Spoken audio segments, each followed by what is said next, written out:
जी हां दोस्तों, देवभूमि में हो रही थी बड़ी गड़बड़ी। कागजों में हेराफेरी कर कई तरह से प्रदेश की जनता की हक पर डाका पड़ रहा था। कागजी अनियमितताओं पर जब सरकार की नजर पड़ी तो चौंकाने वाला खुलासा हुआ। इसके बाद जहां एक तरफ ताबड़तोड़ एक्शन तो वहीं दूसरी तरफ सीएम ने भी दिए 2003 से अब तक की पड़ताल के आदेश। क्यों और कैसे हुई गड़बड़ी, कैसे सरकार ने प्रदेश भर में जांच के दे दिए आदेश, बताऊंगा आपको पूरी खबर अपनी इस रिपोर्ट के जरिए। नमस्कार, पहला मैं पंकज रौतेला, आप देख रहे हैं उत्तराखंड न्यूज।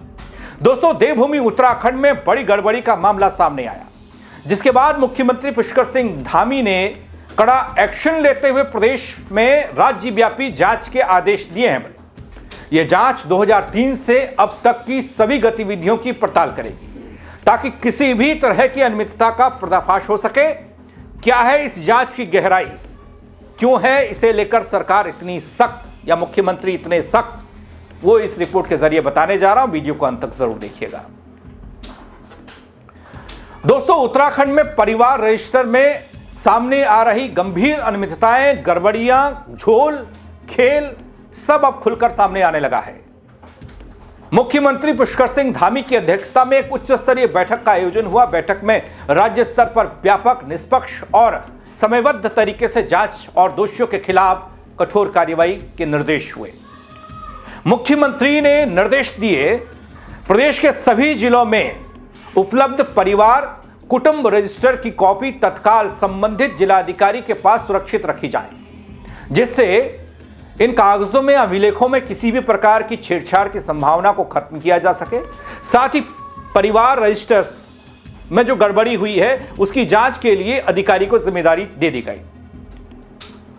इनकी गहनता से जांच हो, इसमें सीडीओ हो, एडीएम ये जांच करेंगे, ये फैसला करेंगे कहां पर गड़बड़ी है कहां पर नहीं। जहां गड़बड़ी पाई गई, कागजों के साथ साथ गड़बड़ी करने वाले भी नपेंगे। इसके अलावा दोस्तों, जो लोग गड़बड़ी करने वाले हैं उनके खिलाफ विभागीय कार्रवाई भी होने जा रही है और कानूनी कार्रवाई भी होगी।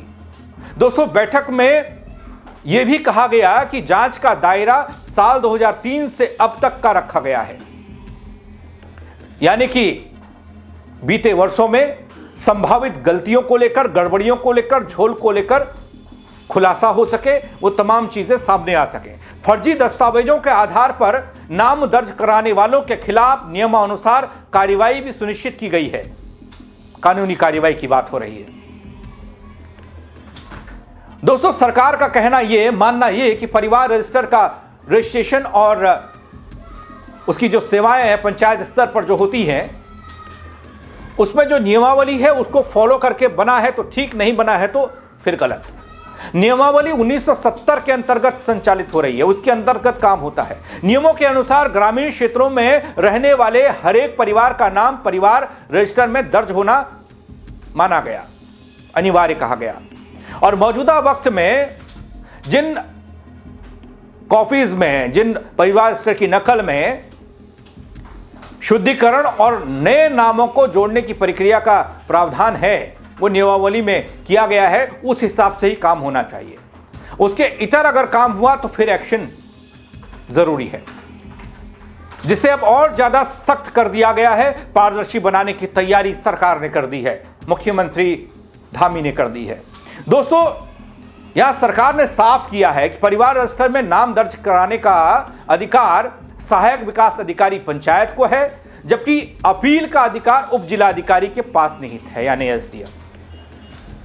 और मौजूदा वक्त में परिवार रजिस्टर से संबंधित सेवाएं अपनी सरकार पोर्टल के माध्यम से भी आप जान सकते हैं।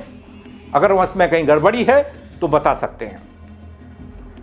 दोस्तों, इसके अलावा सरकार के सामने कुछ तथ्य ऐसे भी आए हैं जिसने बता दिया कि परिवार रजिस्टर में अनियमितताओं की भरमार है, गड़बड़ियां तमाम की गई हैं, खेल तमाम किया गया है। आपको याद होगा दगड़ियों, प्रदेश में डेमोग्राफिक चेंज को लेकर एक बहुत बड़ी बहस हुई थी, खासकर मैदानी जिलों में, मैदानी विधानसभा क्षेत्रों में, जहां पर यह आरोप लगा था कि जो लोग यहां रह रहे हैं उनके अपने रिश्तेदारों के नाम भी उत्तराखंड के परिवार रजिस्टर की नकल में जोड़ दिए। यानी कि जो फायदा उत्तराखंड के लोगों को मिलना चाहिए था वो बाहरी लोगों को भी मिल रहा है। या जिन लोगों की शादियां, जिन बच्चियों की शादियां बाहर हो गई लड़कियों की, उनके नाम कटवाए नहीं, या जहां लड़की की शादी हुई उनके घर वालों के नाम भी यहां जोड़ दिए गए। बीते सालों में राज्य की सीमा से लगे मैदानी जिलों के ग्रामीण क्षेत्रों में दोस्तों अनधिकृत बसावट के आधार पर परिवार रजिस्टर में नाम दर्ज होने से यह डेमोग्राफिक चेंज आया था, यह आशंका जताई गई और इसी पृष्ठभूमि में सरकार द्वारा परिवार रजिस्टर से संबंधित नियमावली में आवश्यक संशोधन की मंजूरी दी गई। महसूस किया गया कि संशोधन होना चाहिए। इधर दोस्तों पंचायती राज विभाग द्वारा जो आंकड़े जारी किए गए उसके अनुसार आपको बताता हूं, साल 2025 में परिवार रजिस्टर से जुड़ी सेवाओं के लिए प्रदेश भर में बड़ी संख्या में आवेदन आए। 1 अप्रैल से 31 दिसंबर 2025 के बीच नए परिवारों को जोड़ने के लिए जो आवेदन आए उनकी संख्या 2,66,294 थे, जिसमें 2,60,337 आवेदन मंजूर किए गए, जबकि 5,429 आवेदन नियमों के उल्लंघन पाए गए, यानी कि गड़बड़ी थी, दस्तावेज पूरे नहीं थे, इनके साथ खिलवाड़ किया गया था, ये गलत थे। दोस्तों विशेषज्ञों के अनुसार निरस्त आवेदनों की संख्या फर्जी डेटा की आशंका की ओर संकेत कर रही है, जिसकी आशंका पहले ही जताई जा रही डेमोग्राफिक चेंज में कैसे कैसे बदलाव, कैसे कैसे घपला हुआ है।